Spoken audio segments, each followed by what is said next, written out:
All right, everyone, so we're going to talk a little bit about regression, and we're going to talk about simple linear regression, which is one variable predicting another variable, and then we'll talk about multiple regression. And hopefully this will help you out a little bit with some of the assignments this week. So we've already talked about correlation, right? And in your book, in chapter 9, they kind of start talking about Pearson R and talking about correlation a little bit more. But basically any sort of correlation is a relationship between two variables, a linear relationship in fact, which means that as one goes up, the other goes up, or as one goes up, the other goes down. There's some sort of relationship that creates a line. And that's what we're really talking about here. Now, when we go one step further from a correlation, and it's, a correlation is saying, here's how they are related to each other.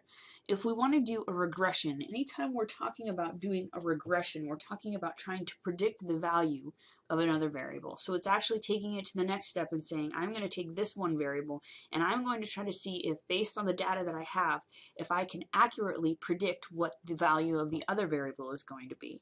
And so you actually make a prediction based on the information that you have, and you're trying to see how good your prediction is, like basically how high is the relationship between your predictor variable and your predicted variable, right? So if there's a really high correlation, if there's a strong relationship, then you would have a really good prediction, as opposed to something that had a low correlation.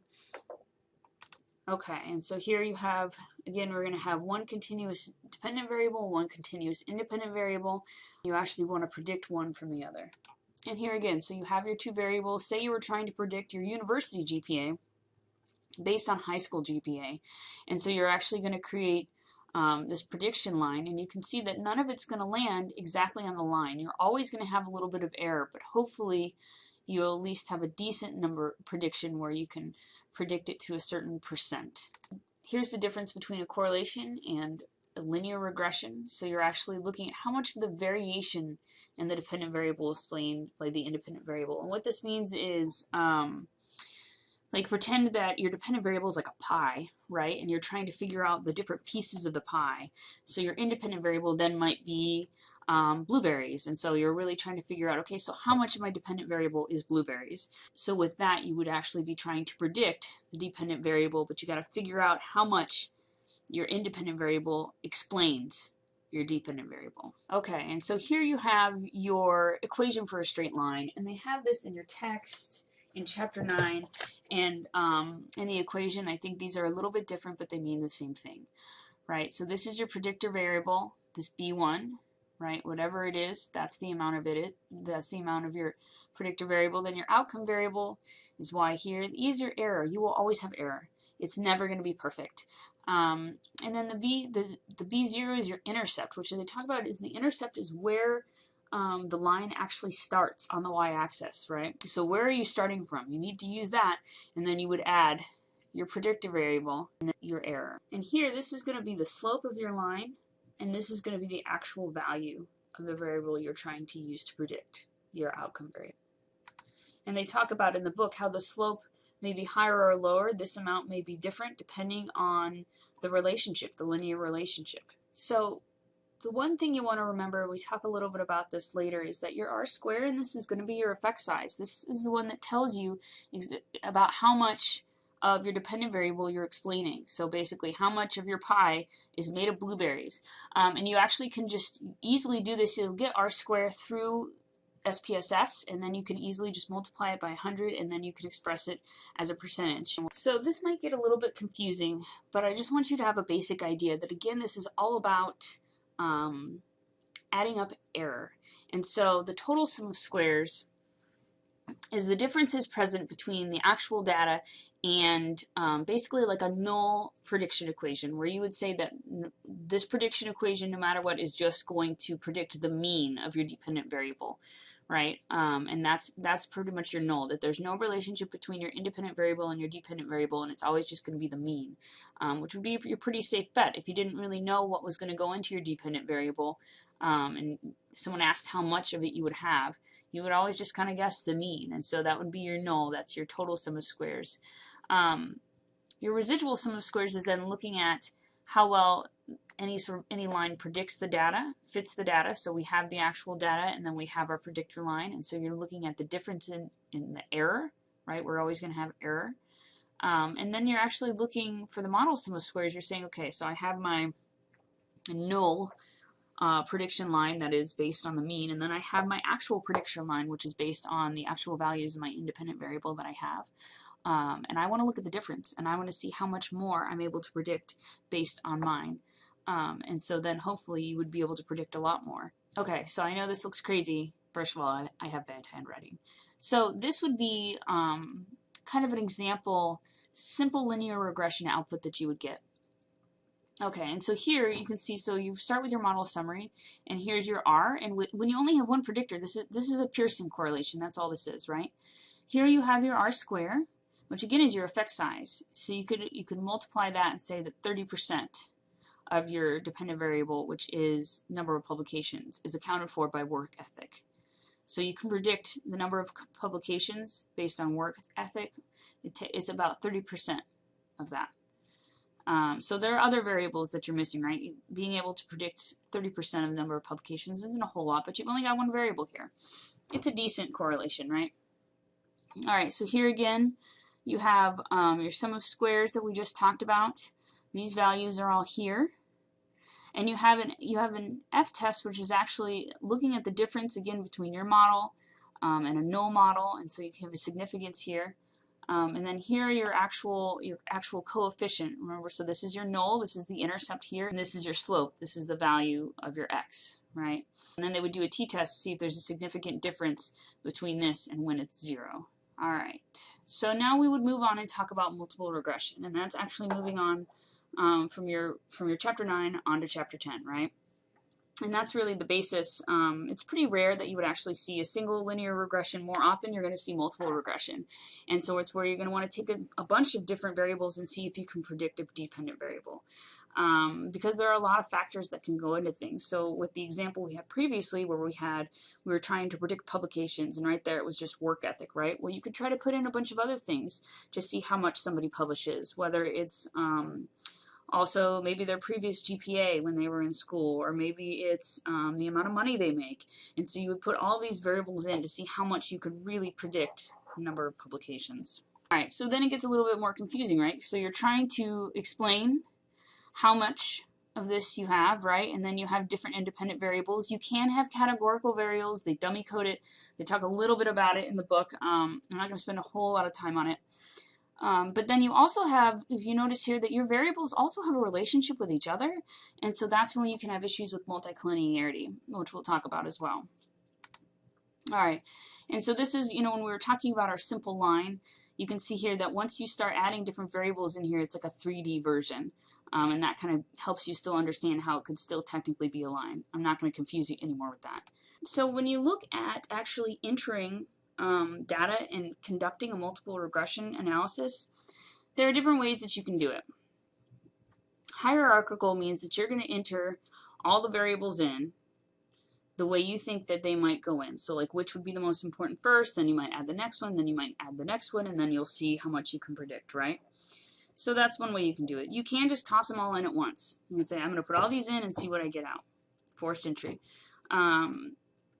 Then you could also do stepwise. Stepwise is actually the computer actually calculates it based on how much it's related to the outcome. I will tell you that stepwise is usually considered lazy and it's frowned upon. So if you ever actually find yourself in a situation here, you would want to either use hierarchical, you would decide based on a theory you have, or you would just do forced entry. And that's something else to think about when you start looking at articles and you see how they entered them. So there are different ways that you can decide how you want to put them in. I would say unless you have a specific theory about what you want to do, or if one variable explains more, that you just put them all in at the same time. Okay, so let's talk a little bit about assumptions. For t-test and ANOVA, we have different assumptions. It's the same here, and there are a lot of different ones here, but the main ones you want to think about, you have a continuous DV. You have 2 or more IVs that can be nominal or continuous. You have independence of observations, just like we talked about last time. You need a linear relationship, otherwise it's not going to come out. And linear relationship you can just assess via scatter plots. You can just look to make sure that there's a relationship there. you want equal area variances. So that means that there's nothing systematic about your error. And then you also don't want a lot of multicollinearity.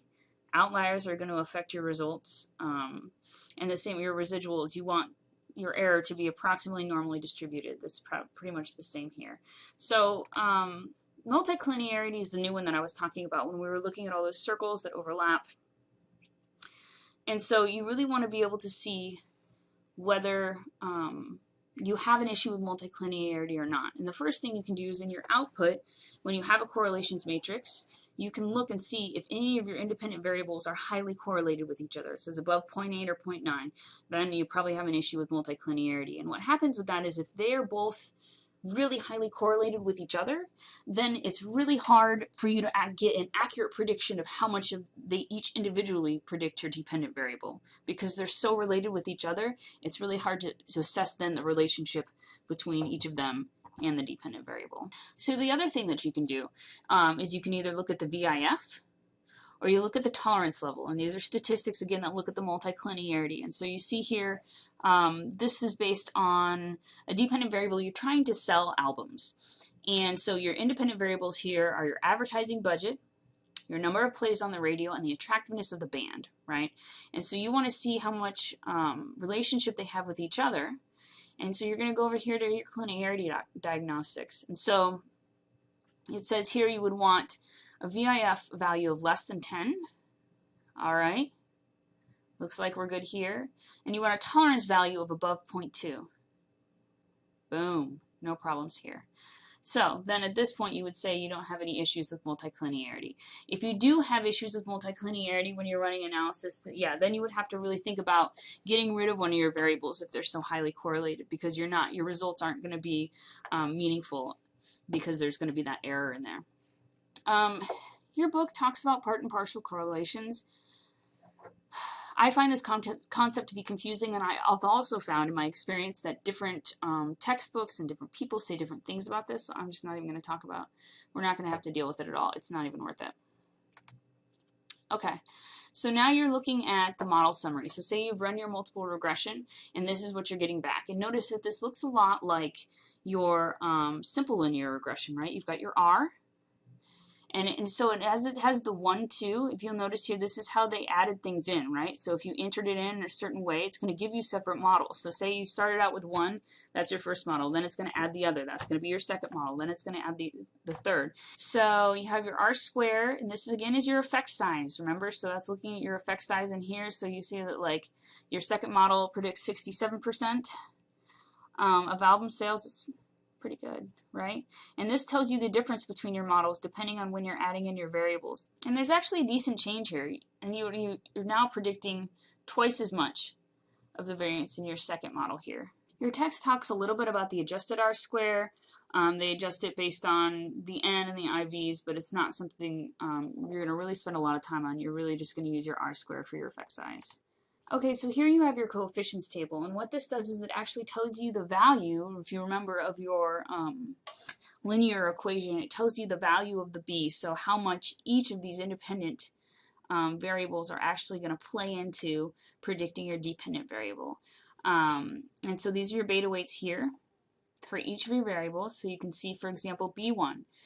As advertising increases by 1, album sales increase by 0.085 units, which I think here they talk about how it's in the thousands. So as advertising increases by 1, album sales increase by 85 albums. Same here. So now we're looking at number of plays on the radio. So each time per week a song is played on the radio, its sales increase by about 3 albums.